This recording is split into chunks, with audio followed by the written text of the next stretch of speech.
एक शाम सभी अरोड़ा मेंशन में एक साथ डिनर कर रहे थे। ऋषित भी ऑफिस से जल्दी ही आ चुका था, तो वो भी वहाँ मौजूद था।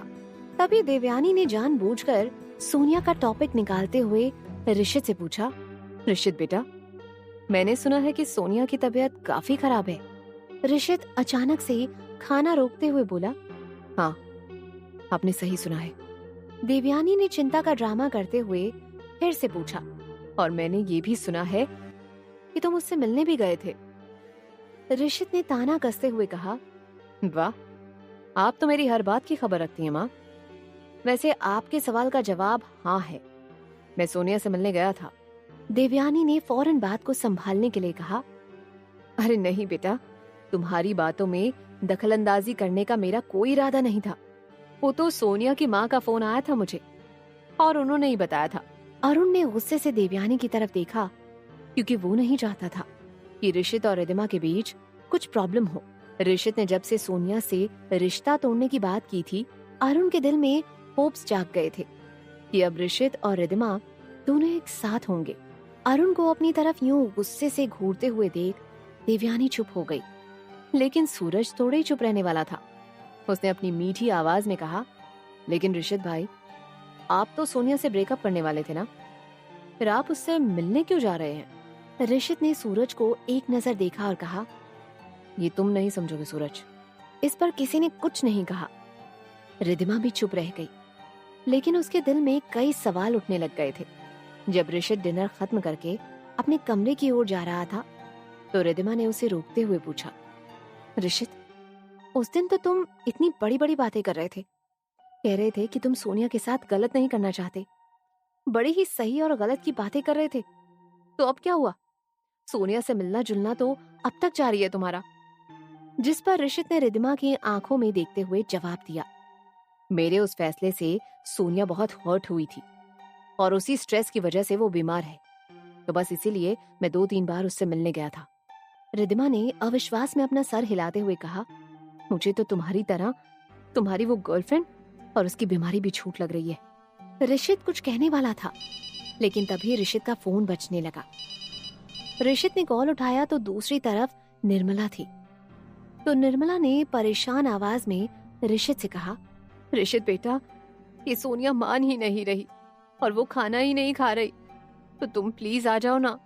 ये सुनकर ऋषित ने फौरन कहा, आप फिक्र मत करो आंटी, आप बस सोनिया को समझाने की कोशिश करो, तब तक मैं भी आता हूँ।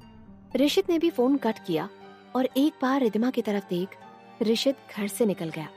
ऋषित ने फोन पर जो भी कहा था, उससे रिद्धिमा ने अंदाजा लगा लिया था कि ऋषित सोनिया से मिलने गया होगा। थोड़ी देर बाद ऋषित सोनिया के घर उससे मिलने पहुंच चुका था। ऋषित ने सोनिया को समझाते हुए कहा, सोनिया, ये सब क्या है?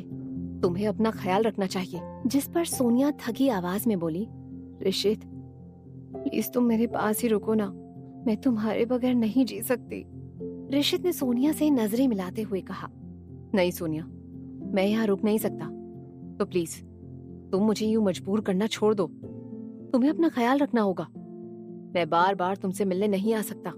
सोनिया आंखों में आंसू लाते हुए बोली, अब तुम मुझसे प्यार नहीं करते ना ऋषित?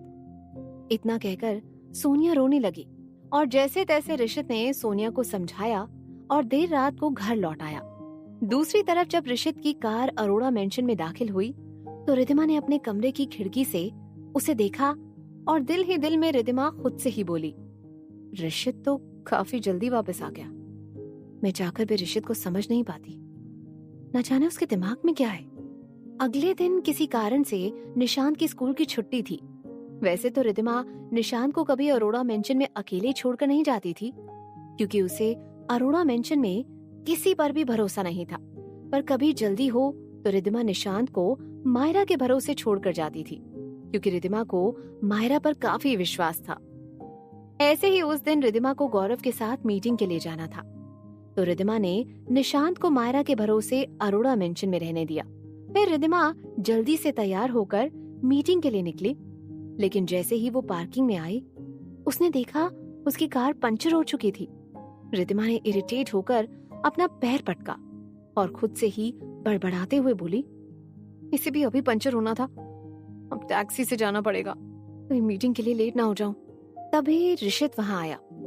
ऋषित भी उस वक्त ऑफिस के लिए निकल रहा था, तो उसने रिद्धिमा को पैर पटकते देखा और रिद्धिमा की कार की हालत देखी तो वो बोला, चलो मैं ड्रॉप कर देता हूँ। रिद्धिमा ने एक नजर ऋषित की ओर देखा। वो फैसला नहीं ले पा रही थी कि उसे ऋषित के साथ जाना चाहिए या नहीं। लेकिन तभी ऋषित ने फिर से कहा, अब चलो भी, इसमें इतना सोचने की क्या बात है। रिद्धिमा ने एक नजर अपनी रिस्ट वॉच की तरफ देखा तो उसे देर हो रही थी। फिर रिद्धिमा बिना ज्यादा सोचे ऋषित की कार में बैठ गई। कार शुरू हुई तो रिद्धिमा ने ड्राइवर से कहा, मुझे जीएम टेक्सटाइल्स के ऑफिस जाना है। बहुत देर तक ऋषित और रिद्धिमा दोनों ने ही एक दूसरे से बात नहीं की।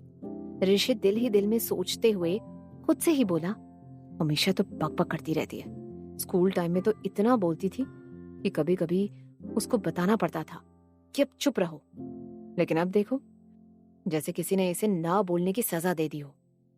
उधर रिद्धिमा कार की विंडो से बाहर देखते हुए खुद से ही बोली, हे भगवान, ये आदमी इतना चुप कैसे रह लेता है? खुद कुछ बोलने की शुरुआत नहीं कर सकता। हमेशा मैं ही क्यों बात करूं? ये ऋषित इतना कम बोलता है कि ऐसे लगता है जैसे बोलने के लिए भी पैसे चार्ज करता होगा। दोनों ही एक दूसरे से एक्सपेक्ट कर रहे थे कि दूसरा बात शुरू करे। आखिर ऋषित ने ही शुरुआत करते हुए पूछा, काम कैसा चल रहा है तुम्हारा?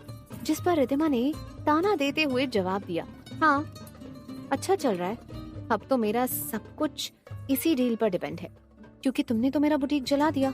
ये सुनकर ऋषित का गुस्सा आ गया और दांत पीसते हुए वो बोला, पहले भी बता चुका हूँ, लेकिन फिर से एक बार बता रहा हूँ कि मैंने तुम्हारे बुटीक को नहीं जलाया। रिद्धिमा हंसी उड़ाते हुए बोली, तुम अपना गुनाह स्वीकार थोड़ी करोगे। वैसे भी आज तक तुमने अपनी कौन सी गलती मानी है? तुम तो खुद को इतना ग्रेट समझते हो कि बाकी सब तुम्हारे सामने कुछ है ही नहीं। जिस पर ऋषित ने रिद्धिमा को घूरते हुए कहा, और तुमने कभी मुझे समझा ही नहीं। वैसे तुम भी अपनी गलती कहाँ मानती हो? रिद्धिमा भी अब गुस्से से बोली, यू नो व्हाट, आज मैं तुम्हारे सामने अपनी जिंदगी की सबसे बड़ी गलती मानती हूँ। क्या तुम जानते हो मेरी सबसे बड़ी गलती कौन सी थी? तुमसे शादी करना, वही मेरी सबसे बड़ी गलती थी।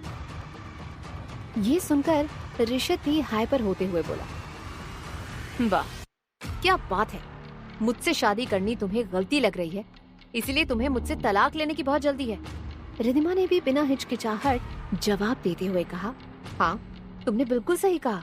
जिस पर ऋषित ने मुट्ठी कसते हुए कहा, हाँ तुम्हें तो जल्दी होगी मुझसे तलाक लेकर गौरव का प्रपोजल जो एक्सेप्ट करना है तुम्हें। रिद्धिमा ये इल्जाम सुनकर अब बहुत गुस्सा हो गई और वो बोली, तुम्हें इससे क्या, मैं कुछ भी करूं, तुम बस अपने काम से मतलब रखो। ऋषित अब इतना ज्यादा गुस्सा हो रहा था कि वो चिल्लाते हुए बोला, तो मेरी कार में भी क्यों आई तुम? पर रिद्धिमा भी कम नहीं थी। बड़ी बड़ी आंखों के साथ रिद्धिमा ने जवाब दिया, यकीन मानो मुझे भी तुम्हारी इस कार में बैठने का शौक नहीं है। फिर रिद्धिमा ने ड्राइवर को फौरन कार रोकने को कहा। ड्राइवर के कार रोकते ही रिद्धिमा ने एक बार फिर ऋषित को गुस्से से घूरा और कार से उतरने लगी। अब ऋषित भी बहुत गुस्से में था, इसलिए जैसे ही रिद्धिमा कार से उतरी, ऋषित ने बिना ठीक से देखे कार का दरवाजा खींचकर बंद कर लिया। लेकिन इसमें रिद्धिमा की उंगली पर चोट लग गई और रिद्धिमा के मुंह से दर्द से एक आह निकल गई। ऋषित ने फौरन दरवाजा फिर से खोला तो रिद्धिमा की उंगली में से खून निकल रहा था। ऋषित ने पैनिक होते हुए रिद्धिमा का हाथ पकड़ा और कहा, रितु ये क्या हो गया? Sorry, I am so sorry, ये मेरी गलती थी। रिद्धिमा को इतना दर्द हो रहा था कि उसने कुछ नहीं कहा और उसकी आंखों से आंसू निकल आए। रिद्धिमा के आंसू देख ऋषित को और भी बुरा लग रहा था और ज्यादा पैनिक होते हुए वो बोला, रितु जल्दी से कार में बैठो, हम अभी हॉस्पिटल जाएंगे। रिद्धिमा एक पल कार में फिर से बैठने के लिए हिचकिचाई तो उसकी ये हिचकिचाहट देखकर ऋषित ने उसे अपनी बाहों में उठा लिया और फिर उसे कार में बिठा दिया। ऋषित ने फौरन ड्राइवर को कार हॉस्पिटल ले जाने को कहा। रिद्धिमा किसी तरह दर्द को सह रही थी, लेकिन खून काफी बह रहा था। ऋषित ने जेब से रुमाल निकाला और रिद्धिमा के जख्म पर बांध दिया और परेशानी से उसने पूछा, क्या दर्द ज्यादा है? अनजाने में ही रिद्धिमा ने ऋषित के कंधे पर सर रख दिया और किसी तरह दर्द बर्दाश्त करने लगी। ऋषित ने भी प्यार से रिद्धिमा की कमर पर हाथ लपेटकर उसे सहारा दिया। ड्राइवर कार चला रहा था और ये देखकर ड्राइवर सबसे ज्यादा शॉक में था अभी बस 2 मिनट पहले उसका ये बॉस और बॉस की बीवी ऐसे झगड़ रहे थे जैसे एक दूसरे की जानी दुश्मन हो, और अब किसी प्यारे कपल की तरह एक दूसरे की बाहों में थे। तभी ऋषित ने ड्राइवर से कहा, जल्दी चलाओ। ड्राइवर ने कार फास्ट चलाना शुरू कर दिया। जल्दी ही वो लोग हॉस्पिटल पहुंच गए और डॉक्टर ने रिधिमा के जख्म को बैंडेज किया। रिधिमा जब डॉक्टर के कैबिन से बाहर आई तो ऋषित ने फौरन उसका चेहरा अपने हाथों में भरते हुए पूछा, रितु, तुम ठीक हो ना? ज्यादा दर्द हो रहा है क्या? रिधिमा अब ऋषित से बहस करने के मूड में बिल्कुल भी नहीं थी और उसने बस सर ओके में हिलाया। तभी रिधिमा का फोन बजने लगा और रिधिमा अपनी असिस्टेंट जोया से बात करने में बिजी हो गई। वहीं दूसरी तरफ ऋषित डॉक्टर से बात करने लगा। डॉक्टर ने ऋषित को बताया कि रिधिमा के जख्म ज्यादा गहरे नहीं है, लेकिन उसे कुछ दिन रोज बैंडेज करना होगा। ये सुनकर ऋषित ने चैन की सांस ली। ऋषित से कुछ कदम दूरी पर रिधिमा अपनी असिस्टेंट जोया से बात कर रही थी। एक्चुअली रिधिमा की गौरव के साथ मीटिंग थी, तो उसके लिए रिधिमा लेट हो चुकी थी। रिधिमा ने जोया से कहा कि वो जल्दी ही मीटिंग के लिए पहुंच जाएगी, लेकिन तब तक जोया मीटिंग संभाल ली। तभी रिधिमा की नजर सामने से आ रही निर्मला पर पड़ी और उसने निर्मला और सोनिया को एक डॉक्टर के कैबिन में जाते देखा। जैसे ही रिधिमा की जोया से बात खत्म हुई, रिधिमा ने कॉल कट किया और ऋषित से कहा, तुम्हारी गर्लफ्रेंड क्या बहुत ज्यादा बीमार है? मैंने उसे अभी डॉक्टर के कैबिन में जाते देखा। ये सुनकर ऋषित परेशान होकर रिधिमा के बताए हुए कैबिन की तरफ चला गया और रिधिमा अनचाहे मन से ही ऋषित के पीछे गई। दूसरी तरफ डॉक्टर के कैबिन में बैठी सोनिया अब बीमारी का नाटक करके थक गई थी।